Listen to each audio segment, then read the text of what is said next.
Hi everyone, in this video we're going to be taking a look at the Merchant of Venice. Specifically we're going to be focusing on the theme of money. Now this is going to be a great video for anyone that's looking to revise or do this for the actual GCSE exams. We're going to understand the key theme, look at some of the key quotations and apply it all to an exam style question. Now if you haven't done so already, please can you like and subscribe, it really does help us out when you do so. So the first thing I want us to think about is, can you look at the images and attempt the challenges that follow. So for the first one then, how important is the theme of money in the play as a whole? Super challenge, I want you to think which characters are affected the most by the need for money. And the final one, our mega challenge, what conflict arises from the need for money?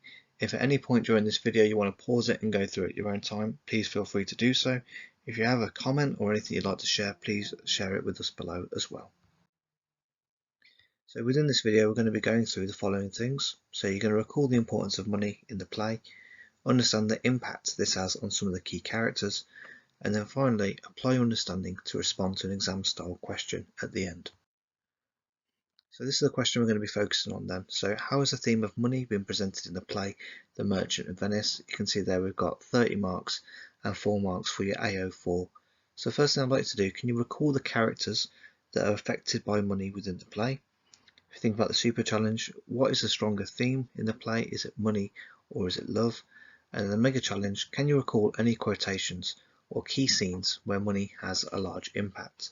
Now if you're looking at those questions and you're thinking you don't know the answer to any of them at the moment, don't worry about it too much. We will be going through it all in a bit more detail now.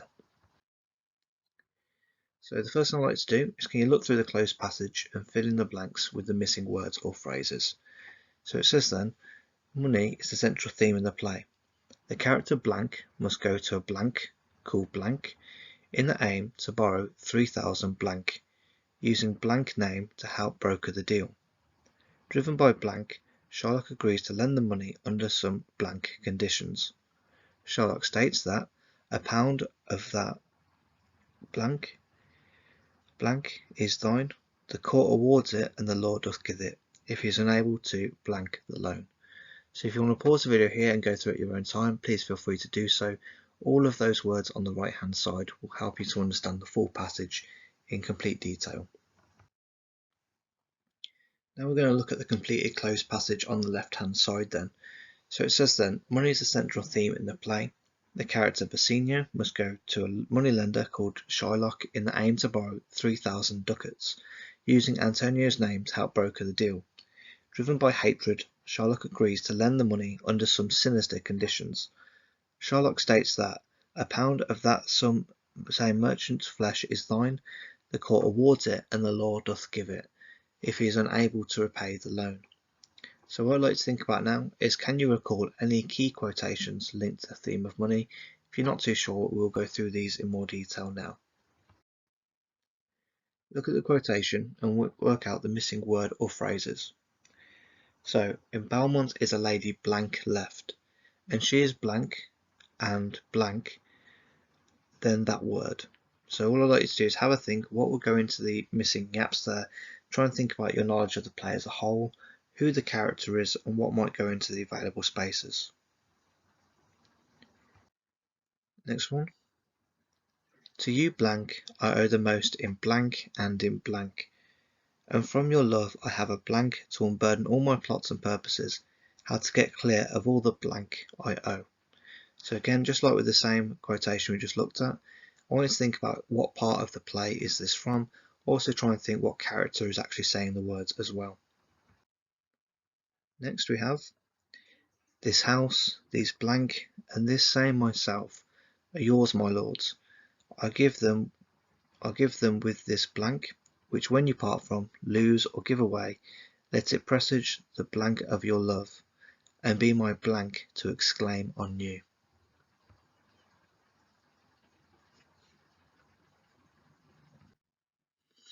Next we have, my daughter, oh my blank, oh my daughter, fled with a Christian, oh my blank blank. So again, try and think about what goes into the missing gaps there, and also try and think what part of the play is this from, and the character that says the words as well.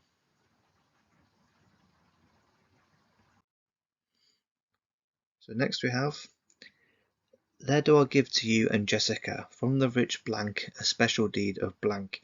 After his blank, all he does possess of.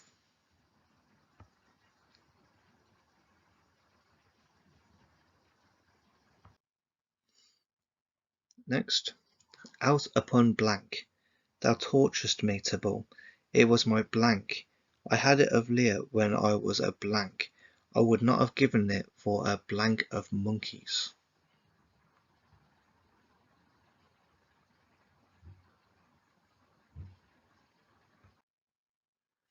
Class feedback. Check your answers against the full quotations.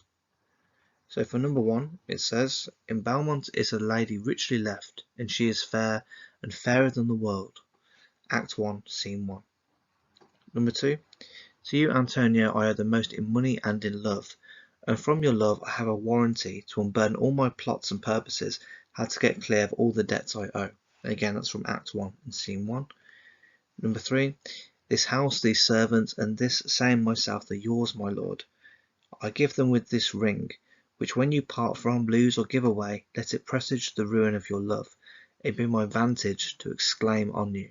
Act 3, Scene 2.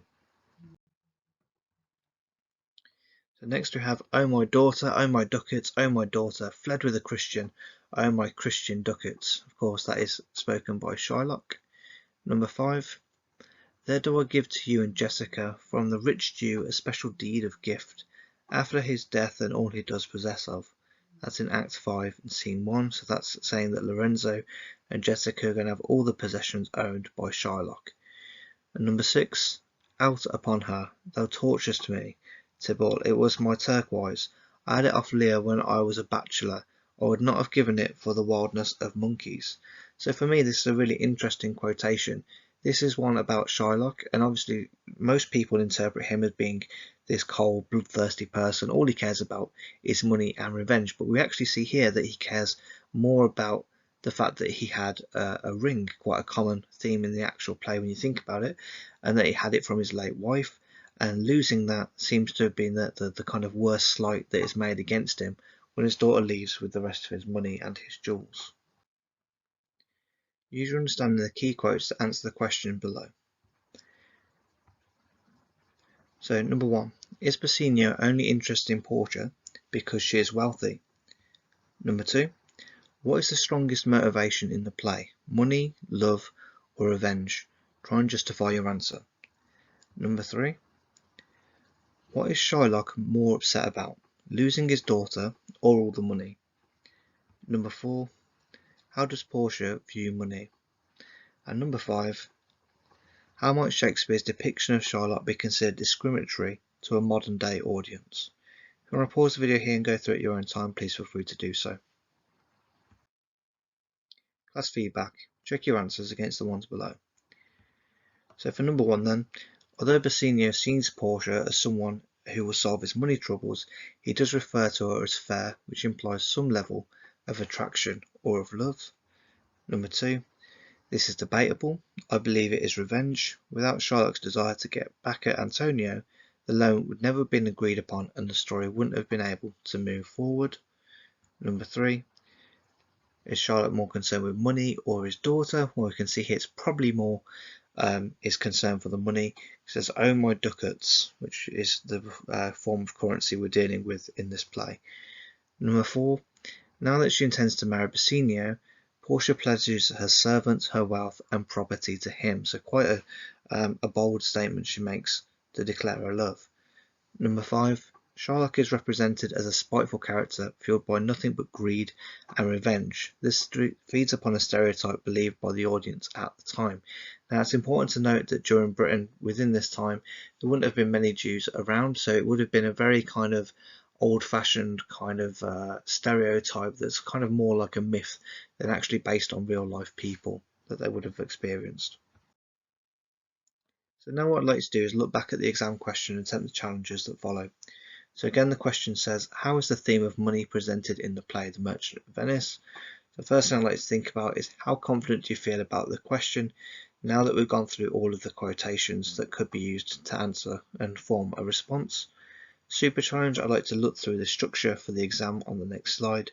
And the mega challenge, can you recall any key contextual information to help you with the response? So obviously you don't need to have loads of points about context, but if you are able to get a few really good points there about the context of the play, it will help boost your mark in the exam. Look at the structure to help plan your response. So this is a typical way that most teachers will tell you to lay out your response then. So for the first thing you need to do, remember it is a 30-mark question, so we would be expected to write quite a bit for this question. So for paragraph 1, I want you to introduce the topic and the main argument that you want to discuss. For paragraph 2, this should be your first point. So the theme of money is presented through the description of the character of Shylock, ... So you think about how can you take it further from that as well. Paragraph 3, this is where we're going to use a discourse marker, so to introduce another character or an alternative interpretation. So paragraph 3, however, we learn money isn't always his chief concern, as when Jessica steals and think back to some of the key quotations that we looked at, how you could use that to structure paragraph 3. Paragraph 4, the theme of money is seen through other characters, such as, so again, show your broader knowledge of the play there, and show that you understand how the other characters relate to the theme. And then the final one, paragraph 5, give us a conclusion, sum up your argument, and repeat the same or strongest point that you've got to really drill home that that's where your argument really stands on. Okay.